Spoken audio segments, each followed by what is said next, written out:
राज्य दृश्यमा देशभित्र दूरी हुँदैन। नमस्कार, म हरिशरण नेउपाने। समाचारको गर्वमा विवरण मात्र होइन, कारण र निवारणको बाटो पनि हुन्छ। पर्दामा देखिने र छेकिने खोजीको खबर उद्घाटन गर्न तम तयार बाइलाइन। विश्वलाई कोरोना भाइरस महामारीले सताइरहेको छ। नेपाल समेत कोरोनाको चपेटामा छ। कोरोना विरुद्ध सबै एकजुट हुनुपर्ने अवस्था छ। तर यही बेला सत्तारूढ दल नेपाल कम्युनिस्ट पार्टी नेकपा लामो समयदेखि आन्तरिक किचलोमा रुमलिँदै आएको छ। नेकपा अध्यक्षद्वय केपी शर्मा ओली र पुष्पकमल दाहाल बीचको टक्करले नेकपा किचलोमा फसेको हो। मुलुक समृद्ध पार्ने सपना देखाएको नेकपाका दुई पाइलट हुन् ओली र दाहाल। जहाज उडिरहेको छ, तर पाइलट द्वय आपसमा विवाद गरिरहेका छन्। नेतृत्वबीच यस्तै भइरहे कस्तो होला नेकपाको हालत। यतिखेर सर्वत्र चासो छ। नेकपालाई माया गर्नेहरूलाई चिन्ता छ। पार्टी विधि र पद्धति अनुसार चलाउनुपर्छ। एकता कुनै हालतमा नटुटोस्, पार्टी नफुटोस्। नेता तथा कार्यकर्ताले नेतृत्वप्रति खबरदारी गरिरहेका छन्। तर पनि किन मिल्दैनन् शीर्ष नेताहरू? कसको इसारामा चलेको छ नेकपा नेतृत्व? किन लत्याइएको छ विधि र पद्धति र जनआकांक्षा?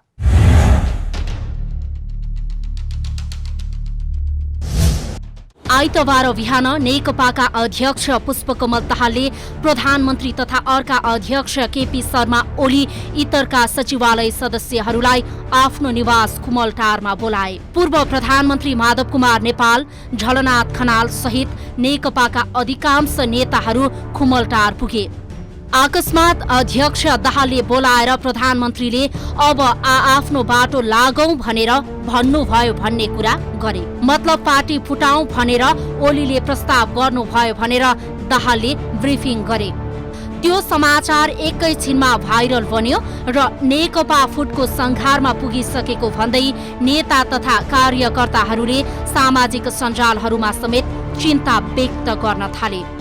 दाहालले शनिबार मात्रै प्रधानमन्त्री ओलीलाई भेटेर नेतृत्व पार्टीको विधि विधान र निर्णय अनुसार नचलेको भन्दै पार्टीको निर्णय मान्न अध्यक्ष ओलीलाई आग्रह गरेका थिए। त्यस लगत्तै प्रधानमन्त्री ओलीले चित्त नबुझे आफ्नो बाटो लागौं भनेर भनेका थिए र प्रचण्डको ब्रिफिङ त्यही थियो। प्रचण्ड कमरेडले गएर केपी कमरेडसँग फेरि चाहिँ बैठक बस्नु भन्नु हो। बैठक उहाँले बस्न मान्नु भएन। बैठक किन बस्ने?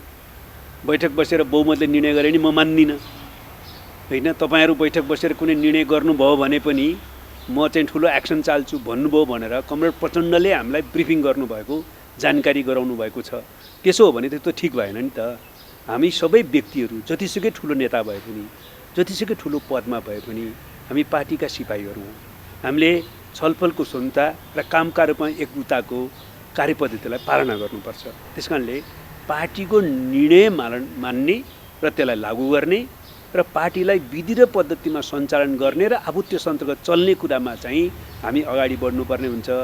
2074 सालको संघीय तथा प्रदेशसभा निर्वाचनमा तत्कालीन नेकपा एमाले र माओवादी केन्द्रले चुनावी तालमेलको निर्णय गरे। एमाले र माओवादी केन्द्रले राष्ट्रिय सभागृहमा वृहत कार्यक्रम आयोजना गरी चुनावी तालमेल र एकतासम्म पुग्ने निर्णय भएको घोषणा गर्दा त्यसले कम्युनिस्ट नेता तथा कार्यकर्ता मात्र होइन, देशभर खुसियाली छाएको थियो।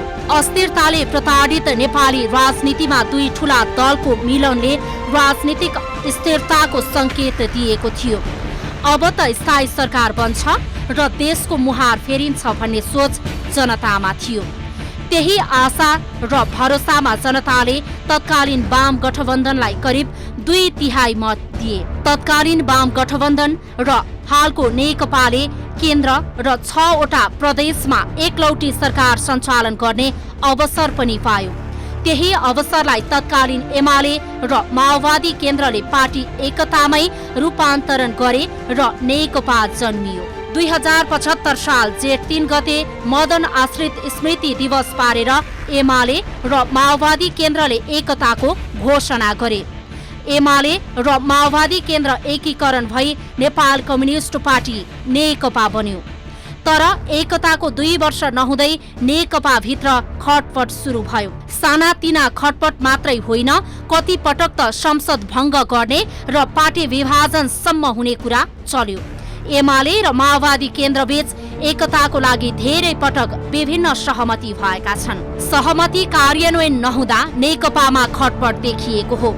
एमाले र माओवादी केन्द्रले एकताका बेला सरकार आलो पालो चलाउने सहमति गरेका थिए। तर त्यसो गर्दा जनतामा गलत सन्देश जाने भन्दै गत वर्ष मङ्सिर 4 गते सरकार संसदको कार्यभार केपी ओलीले नै चलाउने र पार्टी पुष्पकमल दाहालले चलाउने सहमति भएको थियो। तर दाहालले आफूलाई कार्यकारी बनाइए पनि त्यसको कार्यान्वयन हुन नसकेको गुनासो गर्दै आएका छन्। प्रधानमन्त्री तथा अर्का अध्यक्ष केपी ओलीले भने दाहालले जिम्मेवारी पाएपछि पार्टी सञ्चालनमा सबैलाई नसमेटेर गुटबन्दीमा लागेको, सरकार ढाल्न लागेको जस्ता आरोप लगाउँदै आएका छन्। यद्यपि पार्टीका प्रवक्ता समेत रहेका नारायण काजी श्रेष्ठले भने प्रधानमन्त्री ओलीले पार्टीको निर्णय नमान्दा पार्टी गम्भीर सङ्कटतर्फ धकेलिएको तर फुट्नै लागेको कुरा भने सत्य नभएको बताउँछन्।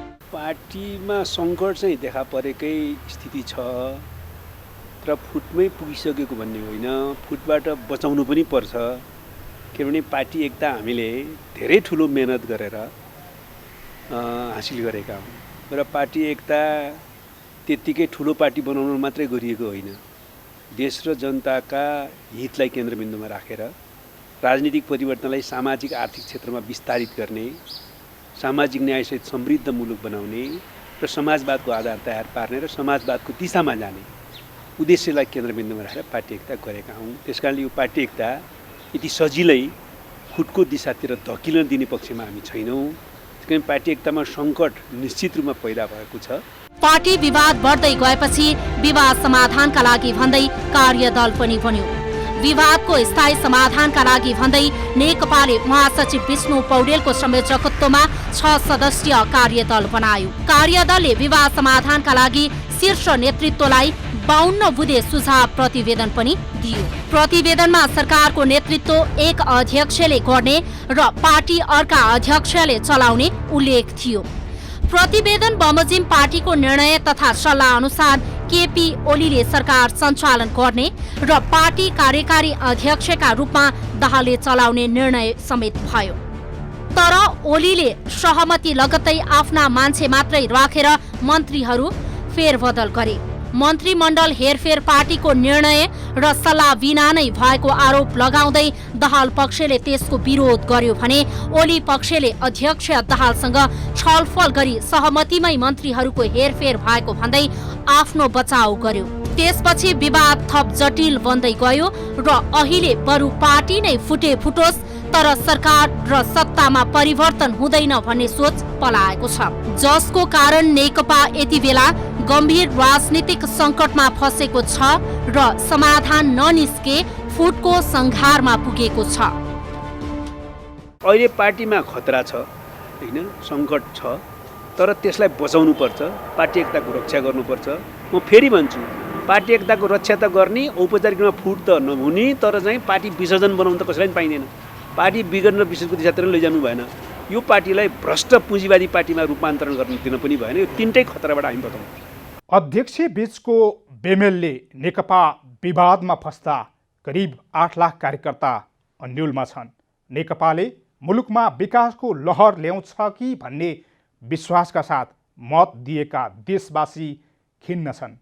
नेकपा विवादकै कारण सरकारले जनचाहना अनुसारको काम गर्न सकेको छैन। कहिले होला नेकपाको विवाद अन्त्य? कहिले लेला सरकारले विकासको गति? अब एकैछिनको विश्रामपछि। हुन त नेकपाको नेतृत्व बीचको विवाद मिलाउने प्रयास नभएको होइन।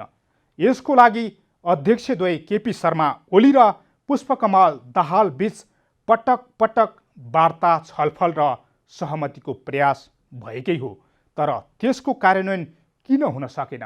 जनताको प्रश्न छ।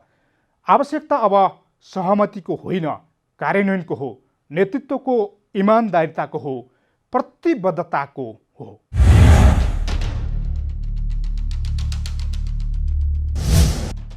नेकपाभित्र आन्तरिक किचलो एकता लगत्तै चलिरहेको भए पनि अहिले आएको किचलो भने केही गम्भीर देखिएको छ। प्रधानमन्त्री समेत रहेका अध्यक्ष केपी ओलीले सरकारको काम कारबाही चित्त नबुझे पार्टी फुटाऊ भनेर दिएको भनिएको अभिव्यक्तिले यति बेला नेकपा र देशको समग्र राजनीतिमा तरङ्ग ल्याइदिएको छ। पार्टीमा व्यक्तिवाद, अहङ्कार, आवेग आदि देखिएको र यसले पार्टीमा समस्या ल्याएको प्रवक्ता नारायण काजी श्रेष्ठको भनाइ छ। प्रधानमन्त्री एवं हाम्रो पार्टीका अध्यक्ष कमरेड केपी शर्मा ओलीले स्थायी कमिटीको निर्णय पालना गर्ने प्रक्रियामा तत्परता देखाउनु भएन, त्यो कुरा सत्य हो। त्यस पछाडि चाहिँ हामीले बैठकको माग गरेका छौँ। मैले नै दुईटा पत्र दुईटा अध्यक्ष कमरेडलाई लेखिसकेँ। स्थायी कमिटीको निर्णय कार्यान्वयन पनि नभएको, केन्द्रीय कमिटीको बैठकको पनि तयारी नभएको, महाधिवेशन कसरी तयारी गर्छौँ त भन्ने सन्दर्भमा पनि छलफल गर्नु पर्यो भनेर केन्द्रीय सचिवालयको बैठकको माग गरे। बैठक चाहिँ बोलाइएन। 2074 सालको सङ्घीय तथा प्रदेशसभा निर्वाचनमा तत्कालीन एमाले र माओवादी केन्द्र एकताको बाचासहित मैदानमा सहकारी गर्दा त्यसले ठुलै तरङ्ग ल्याएको थियो। एकता र स्थायी सरकारको आशमा जनताले वाम गठबन्धनका यी दुई पार्टीलाई सङ्घीय संसदमा करिब 2/3 सिट दिएर जिताएका थिए। दुई पार्टी बीचको तालमेलकै कारण नेकपाले मुलुकका 7 मध्ये 6 वटै प्रदेशमा सरकार बनाउने मौका समेत पायो। अहिले केन्द्र मात्र होइन, प्रदेश 2 बाहेक सबै स्थानमा नेकपाकै एकलौटी सरकार छ। तर नेकपाले अपेक्षा अनुसार जनताको मन जित्न सकेको छैन। जनताले जुन आशा र भरोसाका साथ नेकपालाई 2/3 बहुमत दिएका थिए, त्यो जनमतको अपमान भइरहेको स्वयं त्यही पार्टीका नेताहरूले बताउने गरेका छन्। राष्ट्रको पनि जनताको आवश्यकता, कार्यकर्ताको चाहना होइन, त्यो कुनै पनि कोणबाट पार्टी फुट चाहिँ अहिलेको आवश्यकतासँग मेल खान्न। अहिलेको आवश्यकता विरोधी कुरा हो, त्यस कारणले त्यो जनादेश पनि विरोधी कुरा हो। जनताको अपमान त्यसले हुन्छ। अहिले नेकपाको सरकार भए पनि मत माग्ने बेलामा गरिएको बाचा अनुसार काम गर्न नसकेको र जनतामा सरकारप्रति असन्तुष्टि बढेको भन्दै तत्कालै पार्टी नफुटे पनि पार्टीभित्र धेरै समस्या रहेको प्रवक्ता श्रेष्ठ बताउँछन्। हामीसँग 3टा खतरा छन्। एउटा पार्टी एकतालाई औपचारिकमा फुटमा बदल्ने खतरा, त्यसो हुन दिनुहुन्न।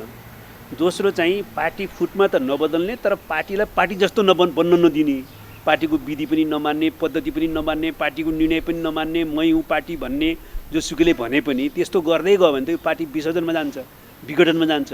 पार्टी फुट्न चाहिँ नदिने तर चाहिँ पार्टी सो त विघटन र विसर्जनको दिशातिर लैजान दिनु पनि भएन। तेस्रो चाहिँ यो पार्टी चाहिँ कम्युनिस्ट पार्टीको रूपमा नरहने, नाम चाहिँ कम्युनिस्ट पार्टी हुने र पुरै पुँजीवादी भ्रष्टीकृत पार्टीमा रूपान्तरण हुने 3टा खतरा छ हाम्रो। मुलुकलाई समृद्ध पार्दै समाजवादसम्म पुग्ने लक्ष्य लिएको सत्तारूढ दल नेकपा आन्तरिक विवादमा फस्दा जनता निराश बनेको राजनीतिक विश्लेषकको भनाइ छ। नेता तथा कार्यकर्तालाई पार्टी फुट्ने त होइन भन्ने चिन्ता लाग्न थालेको छ।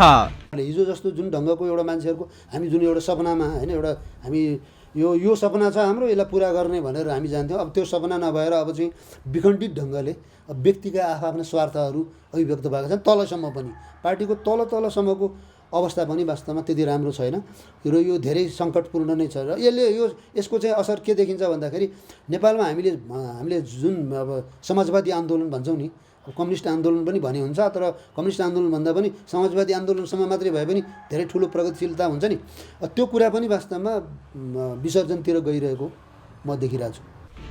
नेकपामा आन्तरिक विवाद चुलिरहँदा दोस्रो तहका नेताहरू भने एकता कुनै हालतमा टुटाउन नहुने भन्दै एकतामा प्रतिबद्धता जनाइरहेका छन्। दोस्रो तहका नेताहरू अध्यक्षद्वय ओली र दाहाललाई मिलाउने प्रयासमा जुटिरहेका छन्। सर्वत्र चिन्ता छ, शङ्का उत्पन्न भएको छ, तर आशा भने अझै मरिसकेको छैन।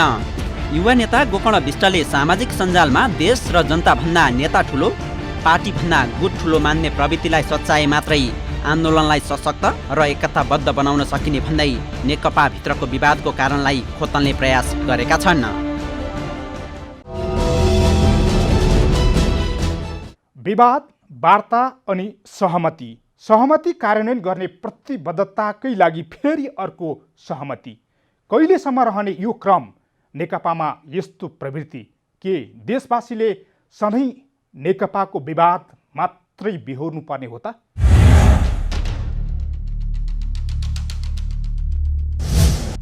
देश विकासको लागि राजनीतिक स्थिरता चाहिन्छ। तर नेपालमा पहिल्यैदेखि राजनीतिक अस्थिरता हुँदै आएको छ। राणाकाल राजतन्त्रदेखि गणतन्त्रसम्म आइपुग्दा मुलुक राजनीतिक अस्थिरतामै गुज्रिरहेको छ। 2015 सालको संसदीय निर्वाचनमा नेपाली काङ्ग्रेसले 2/3 सरकार बनाउने अवसर पाएको थियो, तर काङ्ग्रेसको 2/3 सरकार व्यवस्थित रूपमा सञ्चालन हुन सकेन। मुलुकमा अमन चयन कायम हुन सकेन। राजा महेन्द्रले त्यसलाई आधार बनाएर 2017 साल पुस 1 गते तत्कालीन प्रधानमन्त्री बीपी कोइरालालाई अपदस्थ गरे। त्यसपछि मुलुकमा निर्दलीय पञ्चायती व्यवस्था सुरु भयो। राजाकै स्वेच्छाचारीमा चलेको 30 वर्षे पञ्चायती व्यवस्थामा समेत मुलुकले स्थायी सरकार पाएन। प्रधानमन्त्री तथा मन्त्रीहरू बारम्बार फेरिरहे। 2048 सालको संसदीय निर्वाचनमा नेपाली काङ्ग्रेसले फेरि बहुमतको सरकार बनायो। काङ्ग्रेसका तत्कालीन महामन्त्री गिरिजाप्रसाद कोइरालाले नेतृत्व गरेको त्यो सरकार पनि 5 वर्ष टिक्न सकेन। 205 सिट सङ्ख्या रहेको प्रतिनिधि सभामा त्यति बेला काङ्ग्रेसले 110 सिट ल्याएको थियो। स्पष्ट बहुमत ल्याएर सरकार चलाइरहेकै बेला नेपाली काङ्ग्रेसका सांसदहरू 36 र 74 समूहमा विभाजित हुन पुगे। 36 जनाको नेतृत्व सभापति कृष्ण प्रसाद भट्टराईले गरेका थिए। पार्टी महामन्त्री तथा प्रधानमन्त्री कोइरालाको पक्षमा 74 सांसद मात्र रहे। त्यही कारण कोइराला संसदमा अल्पमतमा परे र सरकार ढल्ने स्थिति आयो। कोइरालाले अविश्वास प्रस्तावको सामना छल्न संसद भङ्ग गरी मध्यावधि निर्वाचनको घोषणा गरे। मध्यावधि निर्वाचनमा कुनै पनि दलले बहुमत पाएन। त्यसपछि गठबन्धन सरकार बन्न थाल्यो। सरकार बन्ने र ढल्ने क्रम चलिरह्यो। 2056 को संसदीय निर्वाचनमा फेरि काङ्ग्रेसले नै बहुमतको सरकार बनाउने अवसर पायो, तर त्यति बेला काङ्ग्रेस विभाजन हुन पुग्यो। त्यसपछि मुलुक गठबन्धन सरकार र राजनीतिक अस्थिरतामै गुज्रियो। लामो समयको अस्थिरतापछि नेकपाले भारी बहुमत अर्थात् करिब 2/3 को सरकार सञ्चालन गर्ने अवसर पाएको थियो र अहिले पनि नेकपाले केन्द्रदेखि प्रदेशसम्म एकलौटी सरकार सञ्चालन गरिरहेको छ। अधिकांश स्थानीय तहमा समेत नेकपाकै सरकार छ, तर जनताले स्थायी सरकारको अनुभूति गर्न पाएका छैनन्। एकीकरण हुँदाखेरि चाहिँ के कुरामा एकीकृत हुने होइन, अनि कहाँसम्म जाने हो र कसरी बनाउने पार्टी भन्ने कुराको सम्बन्धमा त्यस्तो स्पष्टता पनि भएन। अचानक एउटा एकदमै पुरै होइन एउटा जादुमय तरिकाले एकीकरण भयो। तर त्यस बेला एउटा कुरा के सकारात्मक कुरा के थियो भन्दाखेरि अब मुलुकले स्थिरता पाउँछ, अब मुलुकले एउटा चाहिँ गन्तव्य पाउँछ। किन भन्दाखेरि हामीहरू त्यो विगतमा अस्थिरताले चाहिँ धेरै अब होइन समस्याग्रस्त भयौँ भन्ने थियो। तर त्यो कुरालाई अब त्यो किनभने जुन एकीकरणको बेलामा देखिएको सीमा जुन थियो, जुन अब अपूर्णता थियो, त्यो अपूर्णतालाई पूर्ण बनाउनेतिर चाहिँ सोचिएन। नेकपाको आन्तरिक किचलोले केन्द्रमा पटक पटक मन्त्रीमण्डल पुनर्गठन हुँदै आएको छ। सत्ता बाहिर रहँदा जनतालाई विकासका सपना देखाउने गरेको नेकपा सरकारमा पुगेपछि आफै भित्रको आन्तरिक किचलो र विवादमा रुमल्लिरहेको छ। नेपाली समाजको सामाजिक आर्थिक रूपान्तरणको प्रक्रियालाई नेतृत्व गरेर नयाँ मोडेलले नेपाली क्रान्तिलाई अगाडि बढाएर समाजवादको निर्माण गरोस् भन्ने कुरा देशभित्रका वा बाहिरका प्रतिक्रियावादी शक्तिहरूले चाहँदैनन्। यो कुरा प्रष्टै छ। त्यसकारणले गर्दाखेरि यो पार्टी कमजोर होस् वा यो पार्टी विभाजित होस् भन्ने उनीहरूको चाहना हुनसक्छ। हाम्रै कमजोरीले मात्रै हामी फुट्छौँ वा हामी धराशयी हुन्छौँ। हाम्रै कमजोरीले मात्रै हाम्रो सरकार चाहिँ कमजोर हुनसक्छ। अरूलाई दोष दिएर हुँदैन।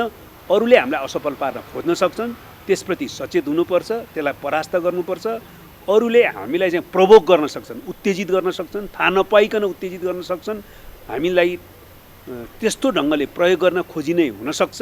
त्यसप्रति चाहिँ हामी सचेत हुनुपर्छ। विगतमा सरकारमा जाने बेला र सत्तामा हुँदा नेपाली काङ्ग्रेसमा बढी विवाद देखिने गरेको थियो र सत्तामै रहेका बेला पार्टी नै विभाजन भएको थियो।